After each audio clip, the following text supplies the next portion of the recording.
টুনিটা যে কেন এখনো আসছে না। একটু আমার গাছের ফলগুলো টেস্ট করাবো, মিষ্টি না টক। তা মহারানীর তো কোনো পাত্তাই নেই। এই এই লেবু, এত কেন ছটফট করছিস? টুনিকে তো আসার সময়টা দে, এত ছটফট করিস না তো। তুই আমার ছটপটের কারণ বুঝবি না রে। আজ টুনিটা আসুক না, আচ্ছা করে বকে দেব। সত্যি বাবা, পারিসও বটে। লেবু দিদি, ও লেবু দিদি।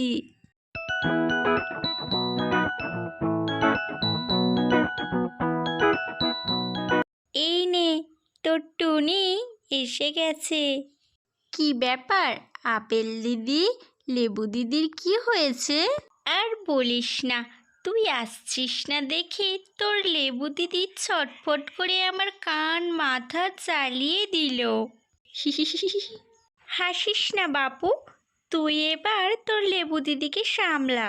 কি ব্যাপার লেবু দিদি, এসব আমি কি শুনছি? যা, চলে যা। কেন এলি? আমি তোর সাথে কিন্তু কোনো কথা বলতেই চাই না। ওলে বাবালে, লেবু দিদির দেখছি খুব রাগ হয়েছে। ও দিদি, রাগ করো না, আমি তো ঘরে একটু কাজ করছিলাম, তাই তো আসতে দেরি হলো। অত রাগ করলে কি করে হবে? তোর শুধু অজুহাত। যা, চলে যা, এত যখন তোর কাজ। ঠিক আছে, তাহলে আমি চলে যাই। আমাকে কেউ একটুও ভালোবাসে না। ঠিক আছে ঠিক আছে, বাঁচতে হবে না, আমি একা একাই থাকবো। দিদি, আমি কিন্তু সত্যি সত্যি চলে গেলাম। যাবি মানে কি? হ্যাঁ, এসেছিস তোর ইচ্ছায়, এবার আমি যখন বলবো তারপর বাড়ি যাবি, বুঝলি? তুমি তাহলে কেন রাগ করে আছো? একটু হাসো। ঠিক আছে, আর রাগ করে থাকবো না। নয়, একটু হাসো, বদমাস কোথাকার। আচ্ছা দিদি, এবার বলো তো, আমার জন্য এত ছটপট করছিলে কেন? হ্যাঁ হ্যাঁ, বলছি, শোন না রে, আমার গাছের লেবু ফল একটু খেয়ে দেখ তো, মিষ্টি না টক। এই জন্য তুমি ছটপট করছিলে? হ্যাঁ, তুমি না বড্ড ভালো লেবু দিদি, তোমার মতো আমাকে আর কেউ ভালোবাসে না। আচ্ছা আচ্ছা, হয়েছে, এবার একটু টেস্ট করে দেখ তো। বাহ লেবু দিদি, তোমার গাছের লেবু ফলগুলো তো বেশ মিষ্টি খেতে হয়েছে। এটুনি, তুই ঠিক বলছিস তো? হ্যাঁ দিদি, হ্যাঁ। ভাগ্যিস টুনি, তুই মিষ্টি বললি, না হলে তো আমাকে পাগল করে দিত। তুই না খুব বদমাশ আপেল। ওরে বাবারে, তোমরা এবার থামো।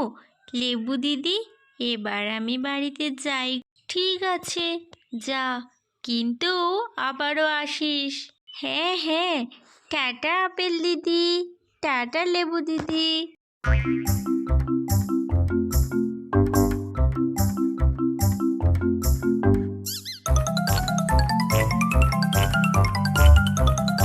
এই এই টুনি, দাঁড়া দাঁড়া।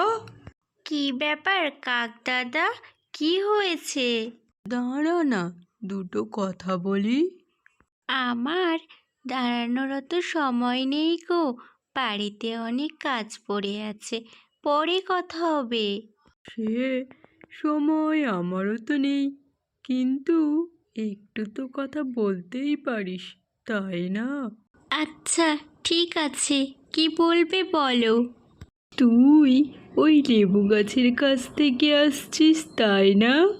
হ্যাঁ, তাতে কি হয়েছে? ওই লেবু গাছটা আমার চাই। মানে?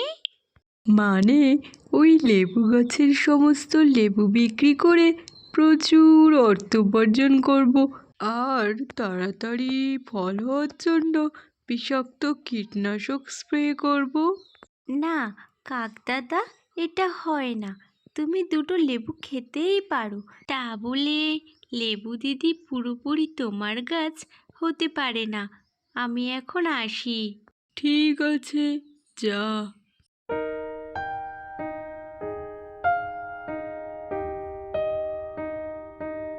তবে আমি যখন একবার কথাটা ভেবেছি, তখন লেবু গাছটাকে আমার নিজস্ব গাছ করেই ছাড়বো। মিষ্টি মিষ্টি লেবু বাজারে বিক্রি করব আর টাকা উপার্জন করব। কিন্তু কি করা যায়, কি করা যায়? কাকদাদা বড্ড বেশি লোভী। আমার লেবু দিদিকে সাবধান করতে হবে। না জানি লোভের বশবর্তী হয়ে কাকদাদা কি করবে। বিকালের দিকে একবার যাব। কি ব্যাপার বলতো আপেল, এই কাকটা আমাদের দিকে আসছে কেন? সেটাই তো লেবু, বুঝতে পারছি না। কাক, কি ব্যাপার, তুমি এখানে এসেছো কেন? আর তোমার সাথে ওটা কি? এটা একটা কুড়ুল। মানে, কুড়ুল নিয়ে তুমি কি করবে? তোমাকে কেটে আমার সাথে করে নিয়ে যাব। না, এটা তুমি করো না। বাঁচাও, বাঁচাও।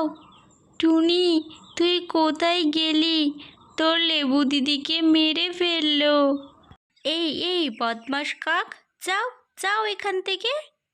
আপেল গাছ, তুমি বেশি কথা বলো না, তাহলে তোমারও ওই লেবুর মতো অবস্থা হবে। কাক যখন লেবু গাছের উপর আঘাত করতে চাবে, অমনি টুনি পুলিশ নিয়ে হাজির হয়। দাঁড়াও কাক দাদা। এই মানে টুনি, তুই কোথা থেকে এলি? আর সাথে করে পুলিশ নিয়ে এসেছিস কেন? স্যার, কাক দাদাকে ধরে নিয়ে যান তো। টুনি, তুই আমাকে ক্ষমা করে দে।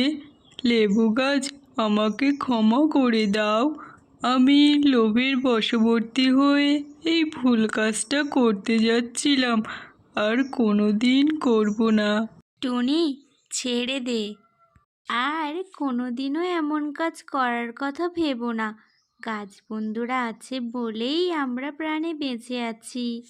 তুই ঠিক বলেছিস টুনি, আমি আর কোনোদিনও এরকম কাজ করব না। কোনো গাছ কখনো কাটবো না। চলি রে। হ্যাঁ হ্যাঁ, এসো। ধন্যবাদ রে টুনি, আজকে তোর জন্যই আমার প্রাণটা রক্ষা পেল। ধন্যবাদ কিসের, হ্যাঁ? তুমি না আমার দিদি, বাঁচতে তো হতোই। হি হি হি।